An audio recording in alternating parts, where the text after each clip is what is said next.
Content over everything. Yeah, rolling. Rolling, yeah? Assalamu alaikum to all the Muslims, peace and blessings to all the non-Muslims. Today I want to speak about the Somali Twitter cyber war that happened during the last week. Basically, I made a statement saying Somalinimo was fake, it didn't exist. Tweeted that and it caused all kinds of madness. I was at work, I came out of work and with like 200 notifications on my Twitter. It all went off. And a lot of people messaged me saying, why did you jump off the Somalinimo thing and what have you in it? So I'm going to clarify my point. So 3 months ago, I made a video about racism amongst Muslims, and I used the example of the Holocaust of Hargeisa, how people don't know about it, as an example of people not caring when black people die, basically, or African people died. And since I made that statement, I've had a few arguments with some very, very close friends of mine, and many more arguments with people I don't care about, innit? To be frank with you, innit? People I don't know like that, innit? And I'm having these arguments with people because they don't know what happened. They don't know of the events that happened. So today I want to speak about the Holocaust of Hargeisa. First and foremost, you start with the premise that all of those men that committed those crimes are my uncle and your uncle. Yeah? All of those victims are your mothers, they are your uncles, they are your cousins that you never met. Yeah? So first of all, you start with the victims first. The victims are your people first, and the perpetrators are your people. That way around. Secondly, you understand that there were many massacres. There were many massacres, yes. There were just genocides as well. However, there was one Holocaust. Yeah, there was only one Holocaust, and it was aimed at the Assak people. And there are reasons behind this. Ultimately, it goes back to 1977, the defeat of the Somali forces during the War of 77. And Siad Barre blamed us, basically. He blamed us. There was a lot of discrimination after the 77 war. There was some tribal skirmishes, some tribal beef after 77. This sort of increased in intensity up until a letter signed by a man called General Morgan. General Morgan signed this letter in January 1987. This is 18 months before the bombings of Hargeisa started. In this letter, it's called the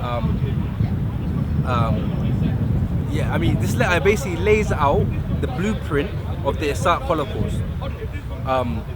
What I'll do is I'll send content, a link to it, and hopefully content you can put that in the description, yeah? Because you lot need to read it, innit? You lot need to read it. I just need you to understand, first of all, it's an extraordinarily boring document to read. Yeah, it's very archaic, military language. And there's a reason for it. It's because these men were trained in America and Britain. Yeah, men like Morgan were trained in the United States and Britain. And the style of this document is just like how the American military put down their documents. And the language is very, very similar. Not language as in obviously the words, but language is more as in like the rhetoric. And how sort of benign everything is when they're talking about the killings of, thousands, hundreds of thousands of people. Now, when I talk about the Assak Holocaust, often people, what they do is they bring about other examples of massacres, particularly atrocities committed by the SNM. The SNM being, for those who don't know, a rebel movement that was Assaks, who originally were working towards the overthrow of one Siad Barre, and then later were working towards succession. What you have to understand is that the SNM was founded in 1981. It was founded because of the Hargeisa, because of the discrimination that the Ep9 were facing from Siad Barre post 1977. And the intention originally of the Somali national movement was to overthrow Barre, overthrow Siad Barre. Had nothing to do with succession. The people in 1991 called for succession. The people that survived the Holocaust called for succession. The people who witnessed the Holocaust called for succession. Yeah, they called for succession. So today you have to understand the events between 88 and 91. 50% of the city of Berbera was destroyed. 70% of the city of Burra was destroyed, and 95% of the city of Hargeisa was destroyed. So for you to understand the level of destruction, there is not a single road or building or telephone pole or masjid in the city of Hargeisa that's older than 1988. The entire thing, the whole thing was completely and totally flattened. It was totally flattened. Yeah? And this Holocaust happened to the Ep9. Okay? Other massacres happened to our people across the Somali territories. This there is no doubt. However, there is only one Holocaust. So, what I would like for people to do is to research why you're a bloody refugee. Yeah? Because if the Holocaust of Hargeisa did not happen, there's a likely, very good chance that I wouldn't have been born here and everybody else would be back home. And we would be a lot happier than what we are now. So I'm talking about the Holocaust because Holocaust denial is rife amongst the Somali community. Holocaust denial is rife because we have this attitude of, let's just all forget, let's just all move on. No, we forgive because we are instructed to forgive, but we do not forget, because if you forget, you will risk committing the same mistakes and committing the same crimes of our parents and our uncles. Okay, of our uncles as well, yeah? And the Holocaust is a Holocaust because only one clan within the Somali territories had the entire force of the military, air force, etc. focused on them. Yeah? The whole air force was focused on the destruction of the Ep9, right? So when you compare that to what happened to other people, when you compare the crimes of the states with an air force to the crimes of militiamen with a couple of Kalashnikovs and a few tanks, yeah, it's deeply, deeply offensive. Because what you're doing is you're equating the two. You're saying the two are the same. You're saying the level of destruction is the same. The loss of life is the same. What is the same is that we're all Somali and we're all cousins, and all of our cousins from many different Qabilas died. It was peak for a lot of us, innit? It was peak for a lot of us. But there was one Holocaust, yeah? There was one Holocaust. So that's what I want people to understand. And it's really important for people to understand this, is because in this group chat that we had, every Ep9 that we had left because hey, my bro. Someone was saying, you done it.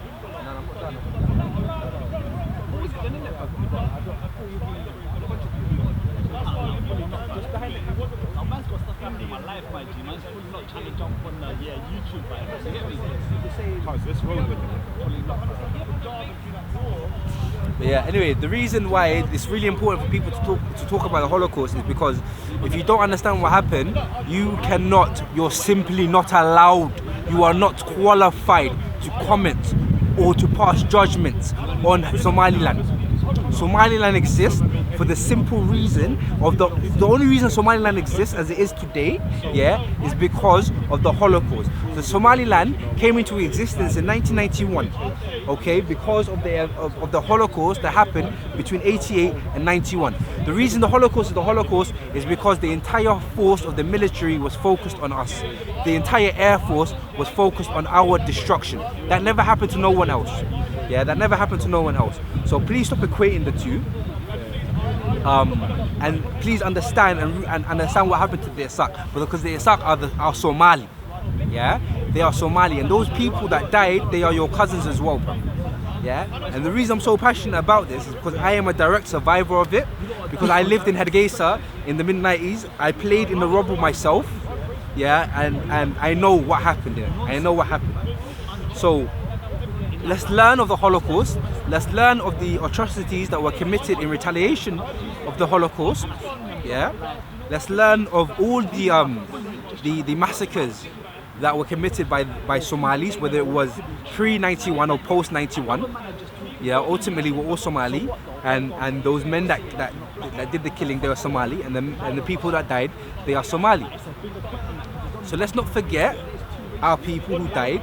Let's not forget those men who perpetrated those crimes, because those men, they walk around today. Yeah, they're in Toronto, they're in London, they're in Copenhagen and Stockholm. Yeah, they're all over the world, and governments who claim they are pro-human rights have taken them in. The United States, Britain, Denmark, Sweden, Australia, etc. have taken them in, right? And the man I'm talking about is 2K, yeah, who walks around in Minnesota today. The man I speak about is Morgan, yeah, who was welcomed in the Puntland like he was a flipping war hero. Like he was a war hero. He's not a hero. This guy is a war criminal. Yeah, he's a criminal. So you don't have to understand that. And if you don't want to, fine.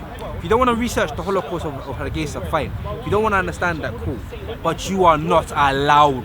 You are not qualified to pass judgment or to comment on Somaliland. And another thing, Hargeisa is one of the most developed cities in the Somali territories. Everything in Hargeisa was built from rubble. Yeah, it was built from nothing. It was built from absolutely nothing. Yeah, and it's a phoenix that rose from the ashes, and it's an African miracle, and we all should be proud of it. That was what happened there. And also, it wasn't just the Isak that built it. Yes, Hargeisa is majority Isak. Somaliland is majority Isak, but it wasn't just us. Yeah, there are other clans in Somaliland that have contributed to the miracle that is Somaliland. Yeah, it's a miracle, bro. You lot should be proud of it. You lot should support us, and you need to end this Hargeisa. Yeah, this whole better thing is just Hargeisa. This whole thing about Somaliland not existing, it is Hargeisa. This claim that we are Somalia, it is Hargeisa. I have never ever been part of Somalia. Yeah, I have the Somaliland and Somalia and the Ogden and Djibouti and the NFT all make up Somali, Greater Somali. Greater Somali. Yeah, we're not Somalia. Yeah, we're not Somalia. And I am no longer gonna call for a greater Somali state, because I don't believe it can exist. I've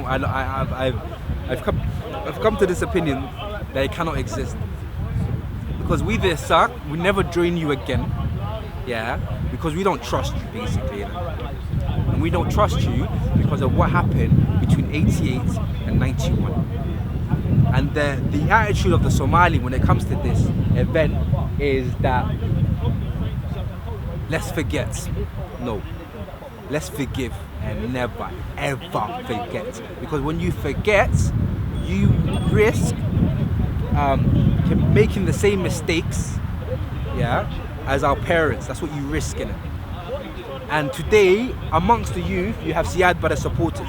Within the Somali Corner movement, there are some Siad Barre supporters, yeah, and they support him because of lies told by our parents. Yeah, our parents lied to us in it. So we, the youth, have to learn of it. So you research it. You start with a letter written by Morgan. Yeah, I'm gonna include it in the link in the bio. Yeah, it's called the final solution to the Iraq problem. This letter was the blueprint to the Iraq Holocaust. Start with that letter. Understand that there is not, as far as I know, I could be wrong. Somebody in the comment section, please correct me if I'm wrong. But as far as I know, this is the only document that sort of smoking gun document. And the reason for that is because Siad Barre was not overthrown. As far as I know, Donny did 10 toes in it. He did 10 toes, he ran away to Nigeria. Yeah? In Lagos, that's where he died. And the reason he did 10 toes is because, what you have to understand about him doing 10 toes instead of him being overthrown is because he had time to destroy evidence. And there were documents that were shredded by the thousand. By the thousand, if not the tens of thousands. So, Qabil-Nimo and Hasid-Nimo is one and the same. And Hasid-Nimo is the total and complete opposite of Somalinimo. And you cannot be for Somalinimo if you don't know what happened to the Iraq. You cannot be for Somalinimo if you claim that the Iraq had the same level of destruction as everyone else. No. And also, you are, I keep repeating this once, I have to emphasize this, you are not allowed to comment, you are not qualified to comment on the miracle that is Somaliland unless you know of the events between 88 and 91. You're not allowed to have an opinion unless you know everything in Hargeisa was built out of rubble, out of nothing. Yeah, it's a phoenix that has risen out of the ashes. Yeah, and inshallah, I will include some more documents, some more evidence supporting the case of why people like Morgan need to be sent to The Hague instead of being welcomed in Puntland like they're a bloody war hero. Yeah, they are war criminals. 2K walks around in Minnesota today. Yeah, he does because we Somalis want to forget. Never forget. Never ever forget. Forgive your brother because you are instructed by Allah to forgive. Yeah? But you never ever forget, because if you forget, you risk committing the same atrocities. And understand something, yeah? To the youth, we are here temporarily. The plan has always been to go back. Inshallah, many of us will go back.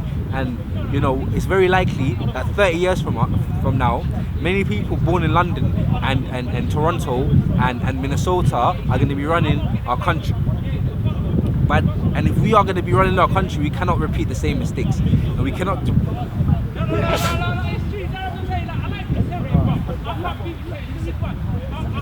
And we cannot risk committing those mistakes. And the way we guarantee we don't repeat it is by learning of the crimes of our parents. Yeah, this is why I'm urging you lot to do. Learn of the history of the Somali Civil War. Yeah, and if you're going to learn anything from this, it did not start in 91. That is deeply offensive. 1991 was the year I stopped dying.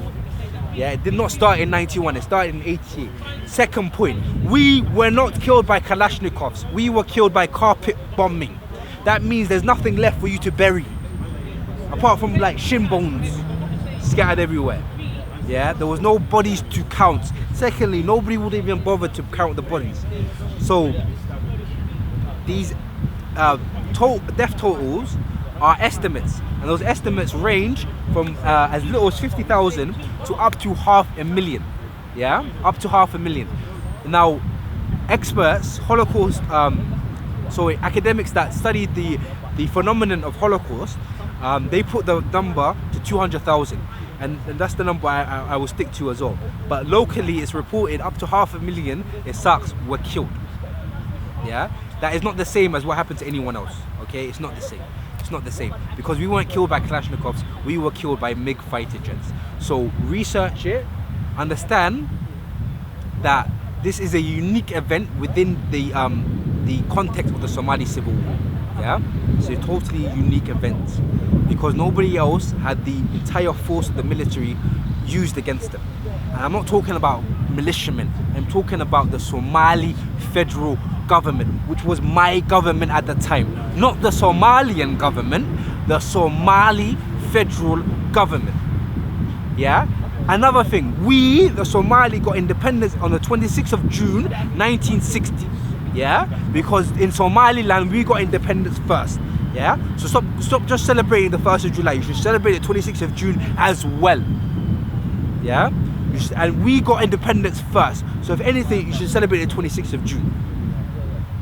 That blue flag was raised on the 26th of June in Hargeisa, and that was the first city that raised the blue flag.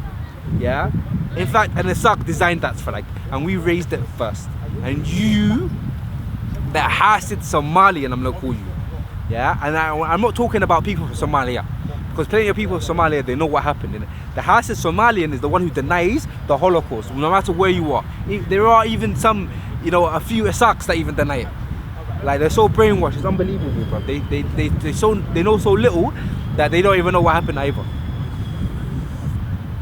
So yeah, that's what I wanted to talk about. Hopefully just go through the documents. And yeah, man, I will jump back on the Somalinimo wave when you lot stop practicing your Hasinimo. And the Hasinimo I'm talking about is Holocaust denial. If you lot keep with this Holocaust denial, I'm not willing to work with any of you, to be honest with you. Like, bro, I'm good in Hargeisa, bro. Like, Hargeisa is a nice city, innit? I want the rest of Somaliland, the rest of the Somali territories to follow the example of Somaliland and how we've recovered. Yeah, it is a miracle by the grace of God. Yeah, it is a miracle. So research it, and just learn of it, man. And yeah, hopefully that's it, bro. Assalamu alaikum. Yeah, man. Anyway, Somali Corner. Like, I think this is gonna be the season finale. And I'm not sure in it, but I'm pretty sure this is gonna be the season finale. And like, what do you think of Somali Corner? Let me ask you. Somali Corner is big still, man. I learned a lot still, yeah. Saying that and get me COE. Yeah, big up to COE for putting us on this. No, I'm only joking. But yeah, big up all of you lot that have watched this thing from the beginning. And I know we get distracted by Kabila all the time because it is our disease. It is our ill. The first time I ever spoke here, I spoke about racism. Yeah, Gabiliad is a form of this caste system that I point out. This is how it has infected our nation. Yeah, this notion of Gabilnimo, of Hasinimo. This is our version of it. Yeah, so let's deal with it, man. Let's deal with it. Let's stop sweeping things under the carpet. Let's follow the example of Rwanda. That is the example. That is the model that we need to follow. Yeah, you go through a truth and reconciliation process where everything is put out on the table, and then you ban it. Yeah, you ban people from speaking about it, apart from in academic settings like universities or schools or like museums, etc. But you ban it from cafes and cinemas and any other space in it. That's the model that we should follow. But yeah, peace. Content over everything. Content over everything. From your melody. Man, say it straight. Man, don't listen to BBC. Man, don't listen to. I want it all, blood. So when the and that's I never talk to non-black people about this because you usually go to circles. But we're all from Africa. Yeah, we're all from Africa, but that is another thing used when we talk about stuff. We try to get to a way where black people get something for being mistreated, and then the answer is, oh, we're all from Africa. Oh, we're all slaves. And but when somebody says you can't understand because I don't normally talk to white people about it, I can say we're all from Africa. Here's what it is.